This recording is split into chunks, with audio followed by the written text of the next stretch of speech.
Denver plans to close 4 migrant shelters over the next month, potentially saving up to $60 million this year and reducing the need for budget cuts, Mayor Mike Johnston said Wednesday. The closures will leave 3 hotel shelters open for migrants, along with a couple congregate shelter spaces.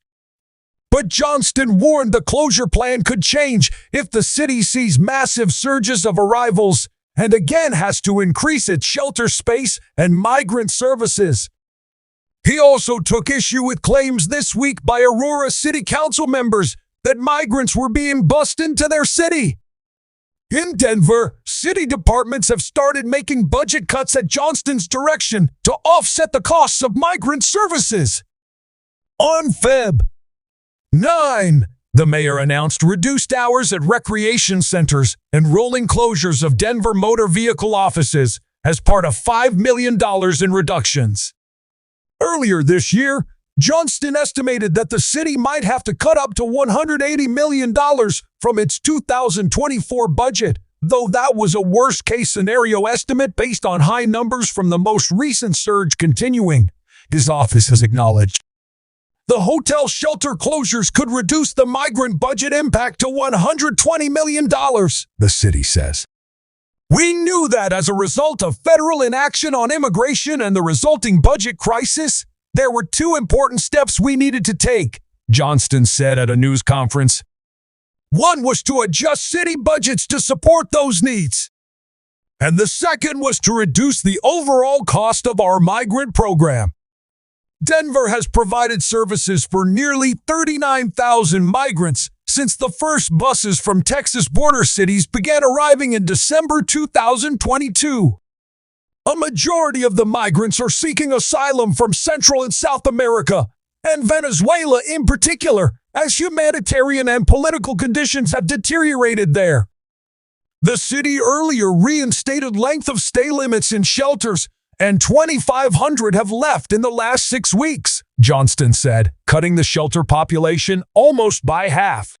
About 2,300 were in shelters Wednesday, according to a city dashboard. Since the end of January, the city has provided case management services to more than 700 migrants, including helping about 500 people get into temporary housing, nearly half of them children, City Councilwoman Amanda Sandoval said at the news conference.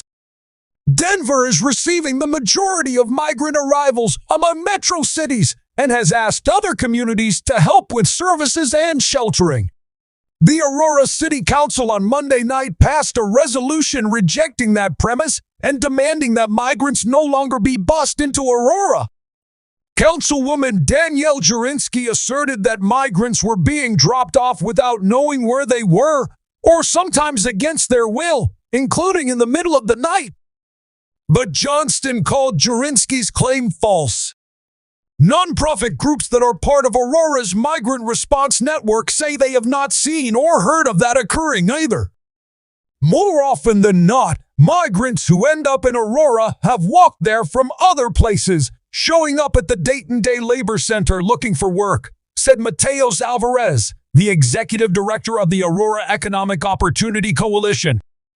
Denver rented rooms in one Aurora hotel for migrants at the end of last year, but according to city officials, only 10 people remain, and that site is also closing.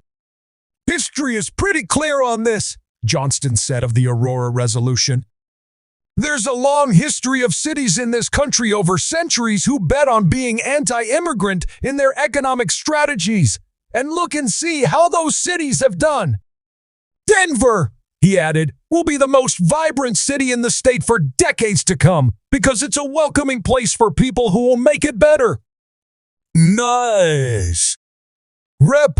Yadira Caraveo of Colorado unveiled a package of migrant-related bills in the House Thursday that aim to break a partisan logjam on immigration reform and would assist cities like Denver that have shouldered unforeseen costs.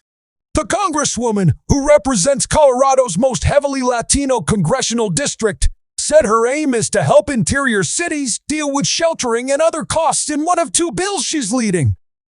Other bills she's joined as a co-sponsor would shorten the time migrants must wait for work authorization and ease the path to citizenship for those who came to the United States as minors and have lived here for years, the so-called dreamers.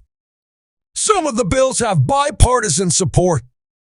The legislation comes as the issue of immigration and the border crisis dominates the 2024 presidential campaign with same-day visits to the U.S. southern border Thursday by President Joe Biden and his Republican rival, former President Donald Trump. Joaquin Arambula, a Democratic assemblyman from California, introduced Assembly Bill 1840 earlier this year, which could create an alternative way for illegal immigrants to achieve homeownership. The bill is set to expand eligibility criteria for a state loan program to expand these loans to include undocumented migrants that are first-time buyers. Arambula's update to the bill states an applicant under the program shall not be disqualified solely based on the applicant's immigration status. It's that ambiguity for undocumented individuals, despite the fact that they've qualified under existing criteria, such as having a qualified mortgage, that underscores the pressing need for us to introduce legislation, Arambula told the LA Times. The bill focuses on the California Dream for All Shared Appreciation Loans program, which launched spring of 2023 to give qualifying first-time home buyers a loan that covers up to 20% of a property's purchase price that will not accumulate interest or have required monthly payments.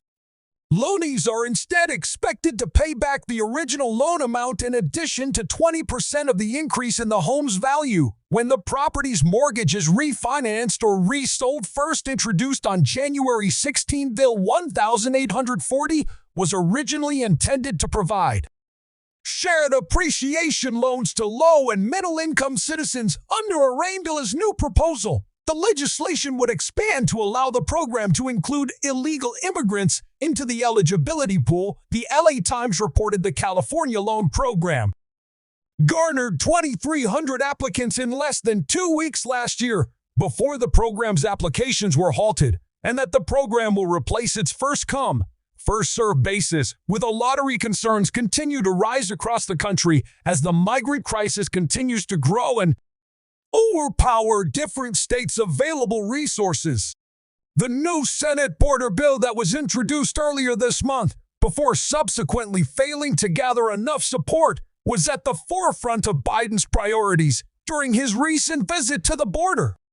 Folks, the bipartisan border security bill is a win for the American people and a win for the people of Texas. And it's fair for those who legitimately have a right to come here, Biden stated. National Border Patrol Council NBCP President Brandon Judd, who was present at former President Trump's visit to the border in Eagle Pass, TX, relayed his sentiments towards the ongoing migrant crisis. Border Patrol agents are upset that we cannot get the proper policy that is necessary to protect human life, to protect American citizens, to protect the people that are crossing the border illegally.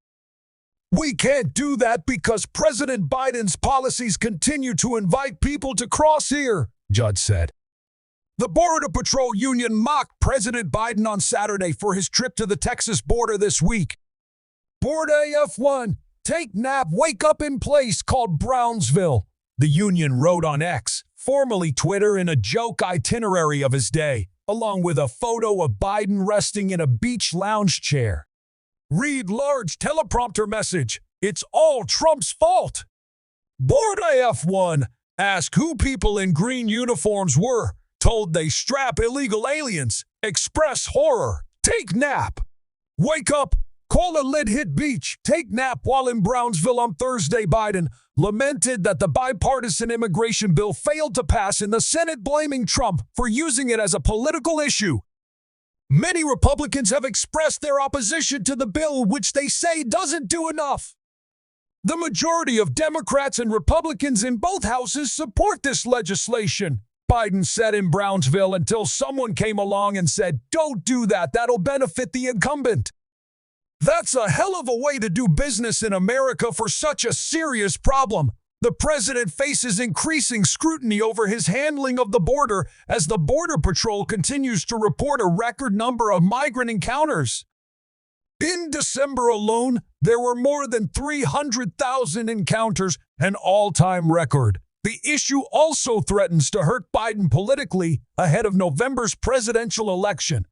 Trump was also at the border in Eagle Pass, Texas on Thursday, which he said is being overrun by the Biden migrant crime, invoking the murder of Georgia student Laken Riley, allegedly by a Venezuelan migrant last week. The parents are devastated, and they're incredible people, Trump said. This is a Joe Biden invasion. A Biden invasion. I call him Crooked Joe, the most incompetent president we've ever had. Biden and his administration have sought to shift the blame for the crisis onto the shoulders of Republicans. The administration says that it is working with a broken system that needs significantly more funding and comprehensive immigration reform. It introduced a bill on Biden's first day in office that included a mass amnesty for millions of migrants already in the U.S., which was immediately rejected by Republicans. Thanks for watching my video. Please subscribe my channel and press the bell icon for more information and updated news, and also share my video with your friends for update news and Denver migrant news.